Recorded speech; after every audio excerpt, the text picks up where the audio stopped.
awful. He had a really high temperature, and I said to one of my friends, he's really ill, he's got the proper flu.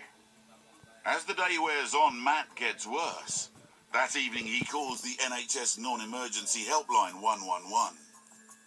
I described the symptoms, and I think it was mostly headache and aches and alternating between hot and cold, and I don't think they told me a lot. It was mostly that, all right, what you have, it doesn't sound too serious, so best thing to go see a doctor's in the morning. Reassured, he goes back to bed, but next day his condition has deteriorated. I was probably sicker than I'd ever been. And his skin was also quite a red colour. He looked sunburned.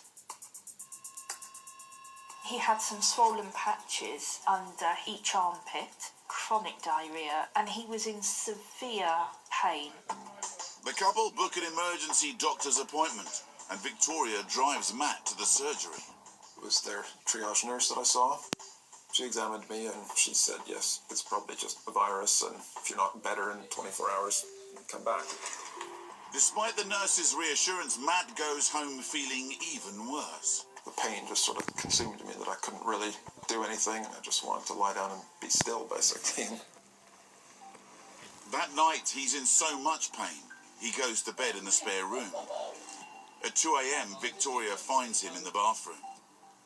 I noticed he'd got some pinprick marks on his body, and I said to him, Matt, is that a rash? Her husband dismisses her concerns and goes back to bed. But as he lays awake, he remembers what the 111 operator said to him the previous evening. They told me to call back if symptoms worsened, and one of the symptoms they mentioned was a rash. He decides to make the call. I had my mobile phone, so I just kind of stumbled into the bathroom, I think, and I think I was just sitting on the floor there, just making the call. Health advisor Daisy is on duty when Matt's call comes in. This is that call. Good morning, it's through to NHS 111. You're speaking to Daisy, and I'm a health advisor. Can I have a call about yourself or someone else? Matt struggles to speak. It's myself. And what's the reason for the call, please?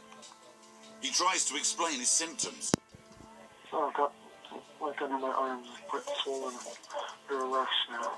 Right. It's just so difficult to get up and move, and any sort of breath whenever I try and do anything now. Right, so you've got flu symptoms and a lump under your armpit. Got swollen under each pit, yeah.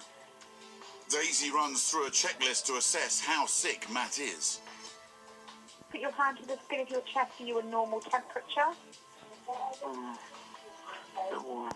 Cool. Actually, it's a lot. Right, have you got a rash like purple or brown marks or pinprick spots or large purple blotches or blood blisters under your skin? Pinprick spots. Right. Are you severely unwell at the moment? Yeah.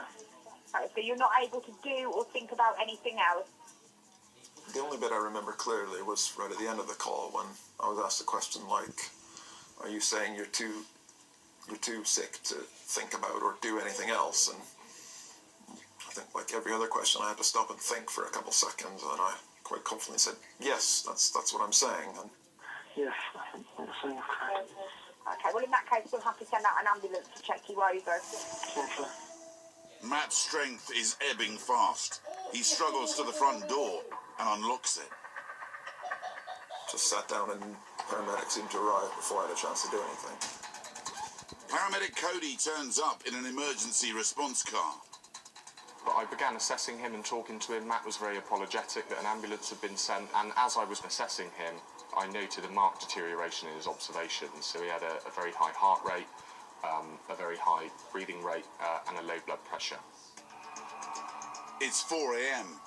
Victoria wakes to hear voices in the living room. The scene that confronts her leaves her confused. Matt was lying on the lounge carpet floor, and there was a paramedic in attendance.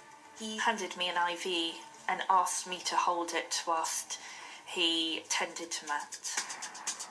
Within the space of about 15 or 20 minutes, his heart rate had increased significantly, his breathing rate had increased significantly, and his blood pressure was starting to drop.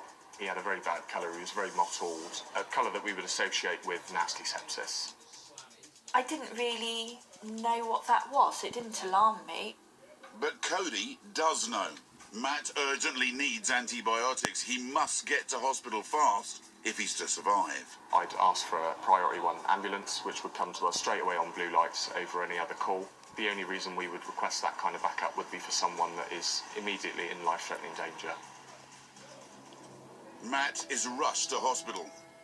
I felt torn in two. I sat on the stairs. My baby was still crying and I was holding her. And I remember thinking, what do I do? What do I do? Distraught, Victoria messages friends. One picks up and comes straight round. Then she calls the hospital. The lady on the phone said to me, he's very ill. The next few hours are critical. And if he survives, he'll be taken to intensive care. It was... At that point, I was hysterical. It absolutely hit me at that point that I could lose him.